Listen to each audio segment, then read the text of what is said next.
आदाब नमस्कार, मैं रिदा खानम। आप देख रहे हैं सियासत टीवी पर हिंदी समाचार। एक नजर डालते हैं अच्छी हेडलाइंस पर। अंकिता हत्याकांड में कोर्ट का फैसला, सलाखों के पीछे बीतेगी पुलकित, अंकित और सौरभ की जिंदगी।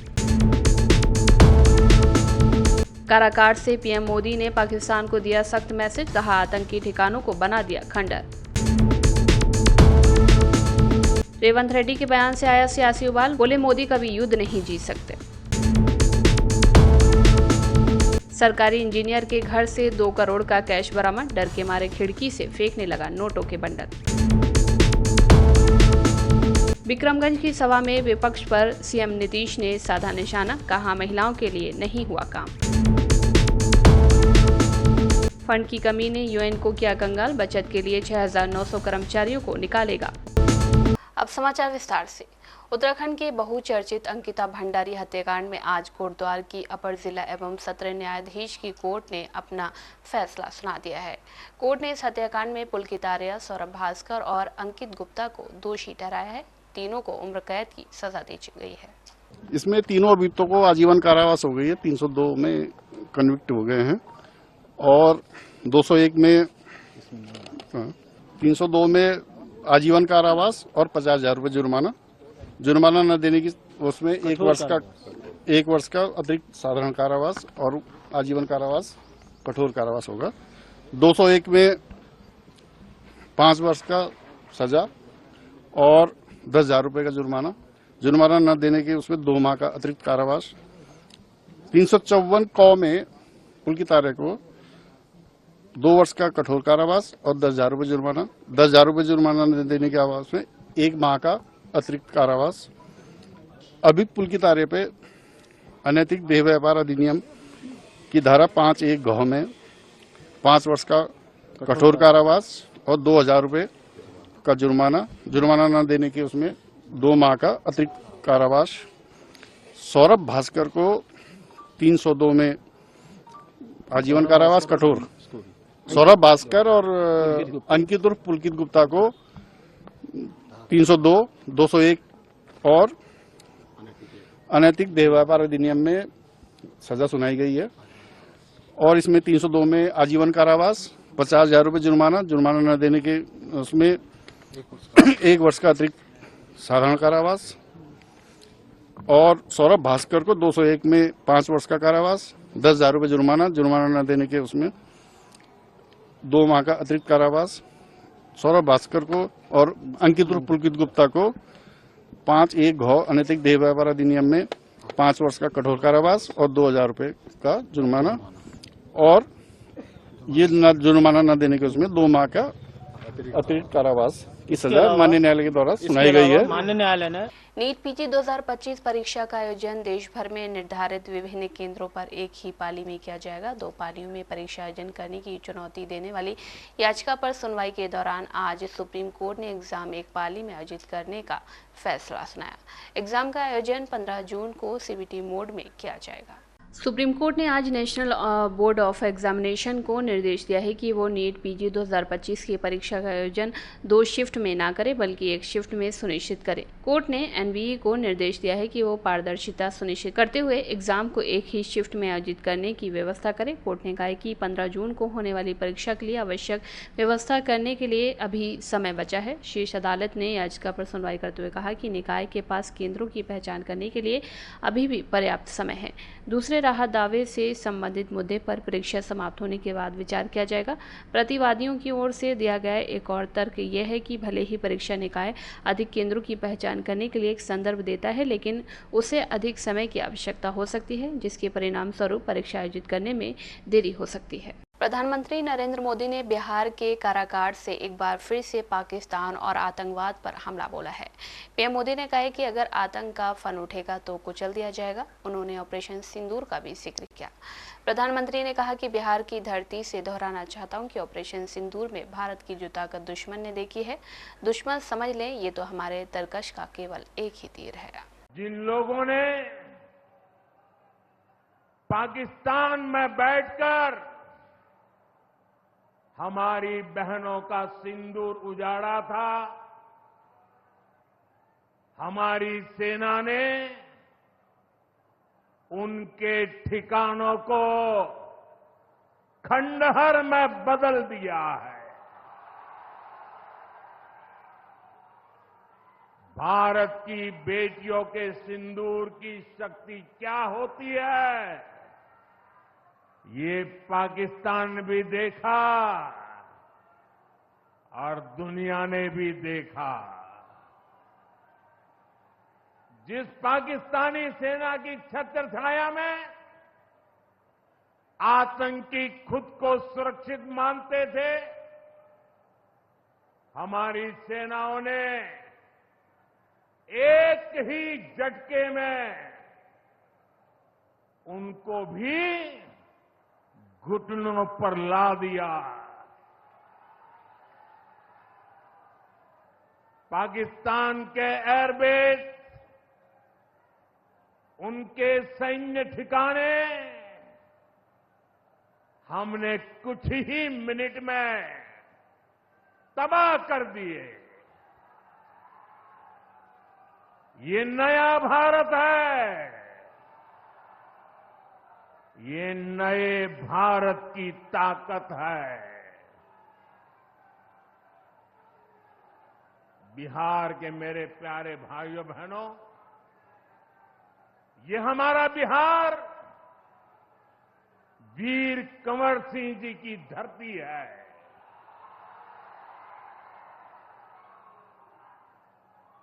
यहां के हजारों नौजवान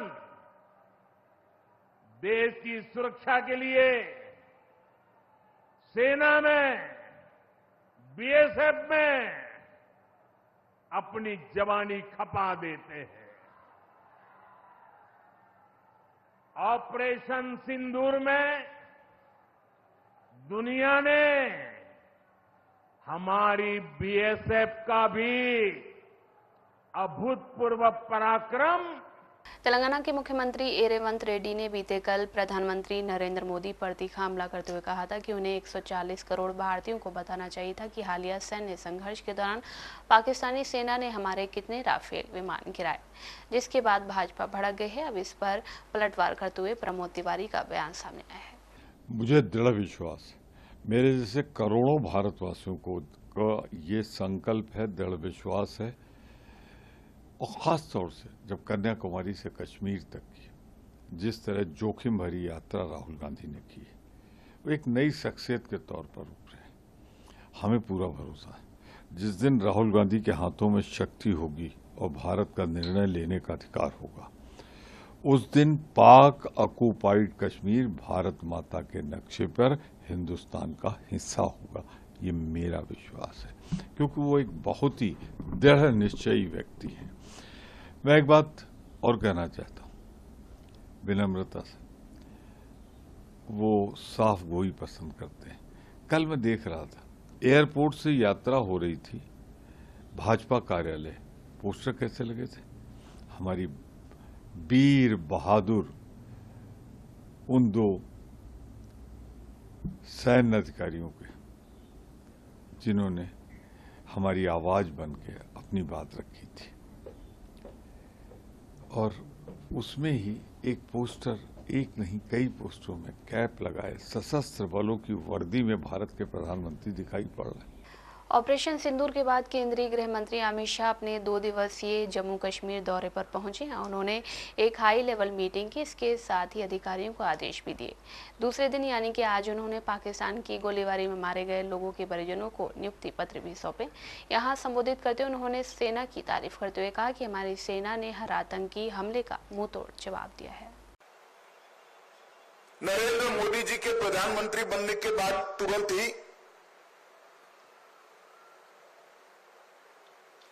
बंकर्स को बनाने का निर्णय लिया गया था। हमारे सीमांत क्षेत्र के अंदर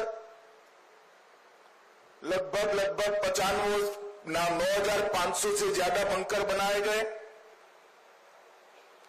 और ये बंकर इन 3 दिनों में हमारे नागरिकों की जान बचाने में बहुत काम आए। आज ही मैंने सुबह एलजी साहब से, अधिकारियों से चर्चा की है। अभी सभी की बारी को देखते हुए और बड़ी मात्रा में बंकर भारत सरकार बनाएगी, जिससे आपदा के समय में हमारे नागरिकों को बचाया जा सके। मैं यहां से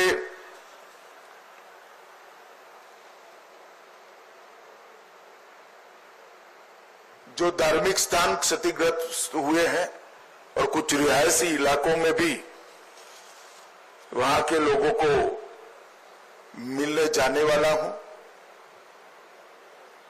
आज जिन परिवारों की क्षति हुई है, इस सभी परिवारों के प्रति मैं गहरी संवेदना व्यक्त करता हूं।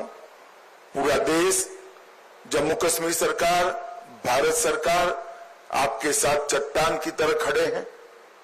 ओडिशा की राजधानी भुवनेश्वर में उस समय हड़कंप मच गया जब राज्य सरकार के मुख्य अभियंता बैकुंठनाथ सारंगी के आवास सहित 60 ठिकानों पर सतर्कता विभाग द्वारा छापेमारी की गई। इस दौरान जो बरामदगी हुई है वो बेहद चौंकाने वाली है। 2.1 करोड़ से अधिक की नकदी, ये छापे आय से अधिक संपत्ति रखने के संदेह में मारे गए थे। इस पूरे घटनाक्रम का सबसे नाटकीय हिस्सा तब आया जब सतर्कता अधिकारी उनके घर पहुंचे। बैकुंठनाथ सारंगी ने घबराकर नकदी के बंडलों को अपने फ्लैट की खिड़की से बाहर फेंकने की कोशिश की। इस हरकत ने अधिकारियों को और अधिक सतर्क कर दिया और तत्काल पूरे क्षेत्र की निगरानी बढ़ा दी। स्थानीय लोगों के मुताबिक बंडलों की गिनती जमीन पर गिरने के बाद की गई है और उन्हें बैग में भरकर ले जाया गया। सतर्कता विभाग के मुताबिक ये छापेमारी ओडिशा के विभिन्न शहरों भुवनेश्वर, कटक, पुरी और बालासोर में फैले कुल 60 ठिकानों पर की गई है। जांच के दौरान अब तक जो संपत्तियां सामने आई है वो इस प्रकार है कि 2.1 करोड़ रुपए नकद, महंगे इलेक्ट्रॉनिक सामान, फर्नीचर, बहुमूल्य आभूषण, जमीन और फ्लैटों से संबंधित समेत कई बैंक खाते और लॉकरों की जानकारी। इस पूरे ऑपरेशन में सतर्कता विभाग की 60 टीमें शामिल थीं और लगभग 50 से अधिक अधिकारी मौजूद थे। तलाशी के लिए 26 पुलिस अधिकारियों की एक टीम गठित की गई थी, जिसमें 8 पुलिस अधीक्षक, 12 निरीक्षक और 6 सहायक उप निरीक्षक शामिल थे। भाजपा प्रवक्ता संबित पात्रा ने भाजपा मुख्यालय से प्रेस कॉन्फ्रेंस के दौरान आरोप लगाते हुए कहा कि सबूत गैंग खुश नहीं है। ऑल पार्टी डेलीगेशन पर उन्होंने कहा कि सांसद घूमने नहीं गए हैं, भारत के पक्ष को विश्व के दरबार में रखने गए हैं। इसमें तो आपके सांसद भी हैं। राहुल गांधी, जयराम रमेश कह रहे हैं कि सांसद घूम रहे हैं। उन्होंने कहा कि पूरी दुनिया आज भारत को पॉजिटिव नजरिए से देख रही है। चाहे राहुल गांधी हो, चाहे जयराम रमेश हो, चाहे रेवंत रेड्डी हो, इन लोगों ने जिस प्रकार का बयान दिया है, जिस प्रकार से भारत की सेना के मनोबल को गिराने की चेष्टा की है, जिस प्रकार से आम हिंदुस्तानी के मनोबल को गिराने की बार बार चेष्टा की है, उस पे तो मैं आऊंगा ही, मगर यह अनुचित होगा कि मैं पहले नेगेटिव से शुरू करूं। मैं पॉजिटिव से शुरू करूंगा। एक सकारात्मक बात यह है कि आज हम सुबह जब अखबार हमने खोला तो यूएस के एक बहुत बड़े मिलिट्री एक्सपर्ट हैं जिनका नाम जॉन स्पेंसर है। उनका एक बहुत ही गांभीर्य से भरा हुआ, तथ्यों से भरा हुआ आर्टिकल छपा है जिसका शीर्षक है India won tech war, Pak lost as China's proxy, US expert. और इस आर्टिकल में बहुत मजबूती के साथ अपने विषय को रखते हैं, प्रस्तुत करते हैं। और जॉन स्पेंसर कहते हैं कि किस प्रकार हिंदुस्तान में बने हुए जो टेक्नोलॉजीज थी, चाहे वो आकाश हो, चाहे बाकी टेक्नोलॉजीज हो, उन टेक्नोलॉजीज के माध्यम से किस प्रकार एक निर्णायक जीत भारतवर्ष का, भारतवर्ष की सेना का आतंकवाद के ऊपर हुआ है। और वहीं चाइना के प्रॉक्सी वेपन्स को पाकिस्तान ने यूज किया और वो धराशायी हुई है। बड़ा डिटेल्ड आर्टिकल है, मुझे लगता है सभी को पढ़ना चाहिए और सभी को इस विषय पर गर्व करना चाहिए। जॉन स्पेंसर का यह अकेला आर्टिकल नहीं है। पूरे विश्व में, हर देश में आज भारत को लेकर एक पॉजिटिव सोच है। एक न्यू नॉर्मल जो भारत ने स्थापित किया है, जिसके विषय में प्रधानमंत्री माननीय श्री नरेंद्र मोदी जी ने हम सबको अवगत कराया देश के नाम अपने संदेश में। शिवसेना के सदस्य संजय निरुपम ने कहा कि पश्चिम बंगाल में ममता बनर्जी की सरकार 2 से 3 बार सत्ता में रही है और इस पूरी अवधि के दौरान देश में हिंसा की घटनाओं में वृद्धि देखी गई है। हाल ही में नए वक्फ बोर्ड कानूनों के जवाब में हमने व्यापक विरोध प्रदर्शन, हिंदुओं और महिलाओं के खिलाफ अत्याचार देखा। ये पहली बार नहीं है, ऐसा कुछ नहीं हुआ है। देखिए, पश्चिम बंगाल में सुश्री ममता बनर्जी की सरकार एक अरसे से है, मेरे ख्याल से 2-3 टर्म हो गए, और इस दरमियान पूरे देश ने देखा है कि पश्चिम बंगाल में हिंसा खूब भड़कती है। खासकर अभी वक्फ कानून जो बनाया गया, उसके खिलाफ जो तथाकथित तौर पर आंदोलन शुरू किया वहां के दंगाई मुसलमानों ने, जिहादियों ने, उसके बाद जिस तरीके से हिंदुओं पर अत्याचार हुआ, महिलाओं पर अत्याचार हुआ, वो पूरे देश ने देखा है। और यह एक ऐसी घटना नहीं है, ऐसी तमाम घटनाएं हैं। बीच में आपने एक बहुत कुख्यात बलात्कार कांड देखा होगा, कैसे वहाँ के एक अस्पताल में इनकी ही पार्टी से जुड़े लोगों ने बलात्कार किया था और उसकी जान ले ली थी उस डॉक्टर की। और उसके बाद तमाम कोशिशों के बावजूद भी ममता बनर्जी की सरकार कोई एक्शन लेने को तैयार नहीं थी, क्योंकि वो लोग उसके अपने थे। आखिरकार कोर्ट ने दखल दी और उसके बाद एक्शन हुआ और सब सामने आया। तो ममता दीदी एक अपनी सरकार चलाने के लिए गुंडों को संरक्षण दे रही हैं, और जो हत्यारे हैं ऐसे लोगों को वो अपनी पार्टी में संभाल रही हैं, और इसकी वजह से एक पूरा हिंसा का राज पश्चिम बंगाल में चल रहा है। और ये हिंसा का राज अब खत्म होना चाहिए। मेरे ख्याल से यही आह्वान आदरणीय प्रधानमंत्री श्री नरेंद्र मोदी जी ने की है, और यह आह्वान वाजिब है। जब पूरे देश में एक हिंसा के माहौल को कंट्रोल करने के लिए, नियंत्रित करने के लिए भारतीय जनता पार्टी की सत्ता आ रही है, तो पश्चिम बंगाल में भी लोग सुरक्षित रहें, हिंसा का वातावरण खत्म हो और वहाँ की महिलाएं अपने आप को सुरक्षित महसूस करें, और सामान्य तौर पर जो हिंदू समाज है उसकी सुरक्षा के लिए बहुत आवश्यक है। पंजाब के मुक्तसर में एक पटाखा फैक्ट्री में जोरदार धमाका हो गया। ये धमाका रात के वक्त हुआ। जानकारी के मुताबिक रात करीब 1:30 बजे के करीब यह हादसा हुआ है। फैक्ट्री में आग की लपटें उठने लगी और कर्मचारियों के बीच अफरा तफरी का माहौल हो गया। इस धमाके में अब तक 4 लोगों की मौत दर्ज की गई है, वहीं 25 लोग गंभीर रूप से घायल हो गए हैं। देखिए, वो ब्लास्ट नहीं है, वो एक पटाखा फैक्ट्री, जो पटाखे बनाने वाली फैक्ट्री, उसमें कुछ जो है उनसे किसी से गलती हुई या कहीं कोई चीज फट गई या पटाखा फट गया, उससे बिल्कुल कुछ लोगों की डेथ हुई है। तो हम उनके परिवारों के साथ संवेदना प्रकट करते हैं, क्योंकि ऐसा भविष्य में ना हो। हमारा जो फैक्ट्री एक्ट है या जो दूसरे अन्य एक्ट हैं, उनको हम सख्ती से लागू करेंगे। प्रधानमंत्री नरेंद्र मोदी ने बिहार में एक जनसभा को संबोधित करते हुए कहा कि कांग्रेस और आरजेडी वालों ने कभी दलित पिछड़ों की इतनी तकलीफों की चिंता तक नहीं की। ये लोग विदेशियों को बिहार की गरीबी दिखाने के लिए घुमाने लाते थे। अब जब दलित पिछड़े वर्ग ने कांग्रेस के पापों को छोड़ दिया है, तो इन्होंने अपना अस्तित्व बताने के लिए सामाजिक बातें याद आ रही हैं। कांग्रेस और आरजेडी वालों, इन्होंने कभी दलित पिछड़ा की इतनी तकलीफों की चिंता तक नहीं की। ये लोग विदेशियों को बिहार की गरीबी दिखाने के लिए घुमाने लाते हैं। अब जब दलित, वंचित और पिछड़ा समाज ने कांग्रेस को उसके पापों की वजह से छोड़ दिया है, तो इन्हें अपना अस्तित्व बचाने के लिए सामाजिक न्याय की बातें याद आ रही है। भाइयों बहनों, बिहार में और देश में सामाजिक न्याय का नया सवेरा एनडीए के दौर में दिखा है। हमने गरीब तक जीवन से जुड़ी मूलभूत सुविधाएं पहुंचाई है। बिहार के विक्रमगंज में आज मुख्यमंत्री नीतीश कुमार ने सभा को संबोधित किया। उन्होंने बताया कि पीएम मोदी 2 सड़क परियोजनाओं का उद्घाटन, 3 रेल परियोजनाओं का लोकार्पण और बिजली समेत 4 योजनाओं का शिलान्यास करने वाले हैं। मंच से उन्होंने एक बार फिर से पूर्ववर्ती सरकार पर निशाना साधा। ये सब जो काम किया यहाँ पर भी करा दिया, तो जो कुछ भी बिहार को मिला है, गौरव की बात और खुशी की बात है कि हाल ही में तो केंद्र सरकार ने जाति आधारित जनगणना कराने का भी निर्णय लिया इसके लिए मैं नमन करता हूं, अभिनंदन करता हूं। ये बहुत बड़ी बात हो गई है कि अब जानते ही हैं, आज दूसरा पटिया वाला लोग अंड बंड कुछ कुछ करने की कोशिश कर रहा। अब पहले भी हम ही लोग मांग करते थे, और वो सब कहां कभी किया था, पहले भी उसको जो राज मिला था। तो अभी आप करना शुरू कर दिए हैं, ये इतनी बड़ी चीज है। तो इसलिए एक एक चीज याद रखिएगा, आप लोग याद रखिएगा ना कि कितना बड़ा काम इन्होंने किया है। तो जो इन्होंने समूचे के लिए काम किया है और बिहार को भी उससे कितना ज्यादा फायदा हो रहा है, इसलिए नमन करिए।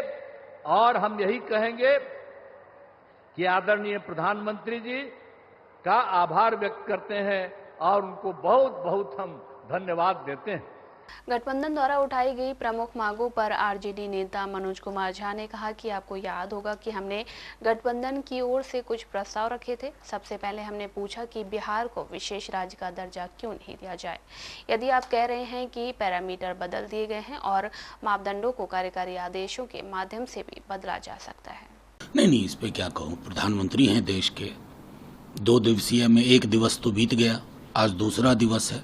और अगर आपको स्मरण हो तो हम पूरे बिहार वासियों की भावना के अनुरूप हम महागठबंधन के सभी दलों ने उनके समक्ष कुछ प्रस्ताव रखे थे। प्रश्न भी नहीं कहूँगा कि विशेष राज्य का दर्जा क्यों नहीं। अगर आप कहते हो कि अब वो रवायत बदल गई है, पैरामीटर बदल गया, तो एग्जीक्यूटिव ऑर्डर से उसको चेंज कर दीजिए। तेजस्वी जी के दौरान जब वो नीतीश जी के साथ थे तो आरक्षण में जो बढ़ोतरी हुई थी उसको कोर्ट कचहरी से निकालिए। ये दूसरा प्रस्ताव था कि 9वीं अनुसूची में शामिल कीजिए। तीसरा प्रस्ताव था कि निवेश और स्नेह का जो सम्मिश्रण गुजरात के लिए है, सर उसका शतांश कम से कम बिहार के लिए हो। ये ना हो कि पूंजी गुजरात में और श्रमिक बिहार के। कांग्रेस सांसद जयराम रमेश के बयान पर राजस्थान की डिप्टी सीएम दिया कुमारी ने कहा कि हमारे सांसदों की तुलना आतंकवादियों से करना बहुत ही गलत है। कांग्रेस की मानसिकता कैसी है, उन्हें समझ नहीं आ रहा है कि क्या हो रहा है। कभी वो सबूत मांगते हैं, कभी कहते हैं कि सांसद और आतंकवादी एक ही हैं। ये बहुत ही घृणित विचार है। उनको इस तरह के बयान नहीं देने चाहिए। उनके भी पार्टी के मेंबर्स गए हैं, सांसद गए हैं, इस पूरे जो हमारे सारे सांसद गए हैं, अलग अलग देशों में गए हैं, हमारी बात रखने के लिए गए हैं। और ये जो पूरा जो ग्लोबल इमेज है भारत की, जो कि प्रधानमंत्री जी के प्रयासों से बहुत अच्छी हुई है, बहुत सम्मान मिल रहा है भारतीयों को विदेशों में भी, उसको बिगाड़ने के लिए और हमारे सांसदों की तुलना टेररिस्ट से करना, मतलब ये बहुत ही गलत है। किस तरह की मानसिकता है कांग्रेस की, मुझे लगता है इनको समझ ही नहीं आ रहा कि क्या हो रहा है। कभी तो बोलते हैं प्रूफ लेके आओ, कभी बोलते हैं कि एमपीज और टेररिस्ट एक समान है। मतलब बहुत ही ये घिनौनी सोच है और बहुत ही ओछी सोच है। और मुझे लगता है कि ऐसे सीनियर नेता ने इस तरह की बात बोली, क्या सोचा इन्होंने, किस तरह से बोल दी, इट इज शेमफुल। संयुक्त राष्ट्र स्थापना के बाद से आज तक वैश्विक शांति, मानवीय सहायता और बहुपक्षीय सहयोग का प्रमुख स्तंभ रहा है। अब संगठन खुद आर्थिक संकट में फंसता हुआ दिख रहा है। एक न्यूज रिपोर्ट के मुताबिक यूएन सचिवालय 3.7 बिलियन के वार्षिक बजट में 20% की कटौती करने जा रहा है, जिसमें लगभग 6,900 नौकरियां समाप्त हो जाएंगी। इस कटौती का मुख्य कारण है कि अमेरिका की तरफ से भुगतान में कटौती। अमेरिका, जो कि संयुक्त राष्ट्र के बजट का लगभग 25% वहन करता है, उसका 1.5 बिलियन से अधिक का बकाया है, जिसमें चालू और पूर्ववर्ती वित्त वर्ष शामिल है। इस कटौती का हिस्सा UNAID नामक पुनर्गठन योजना, जिसकी शुरुआत मार्च 2025 में की गई थी। यूएन नियंत्रक चंद्रमौली रामनाथन ने अपने ज्ञापन में लिखा है कि सुनिश्चित करने का एक महत्वाकांक्षी प्रयास है कि संयुक्त राष्ट्र 21वीं सदी के बहुपक्षवाद का समर्थन करने के लिए उपयुक्त बना रहे। महासचिव गुतरेस ने भी सार्वजनिक ब्रीफिंग में स्पष्ट कर दिया कि ये कठिन समय लेकिन आवश्यक फैसलों का है। उन्होंने कहा कि संगठन को विभागों के विलय, संसाधनों के पुनर्वितरण और नौकरशाही को कम करने की ओर बढ़ाना होगा। अमेरिका के अलावा चीन, जो संयुक्त राष्ट्र का दूसरा सबसे बड़ा डोनर है, उसने भी समय पर भुगतान नहीं किया। दोनों देशों की संयुक्त फंडिंग करीब 40% है। ये देरी संयुक्त राष्ट्र की तरलता को गंभीर रूप से प्रभावित कर रही है। डोनाल्ड ट्रंप प्रशासन के कार्यकाल में अमेरिकी सरकार ने यूएन की मानवीय एजेंसियों के लिए दिए जाने वाले फंड्स को अचानक रोक दिया, जिससे दर्जनों कार्यक्रमों को बंद करना पड़ा। हिंदी समाचार बस यहीं समाप्त होता है। मुझे दे इजाजत, आप बने रहें सियासत टीवी के साथ।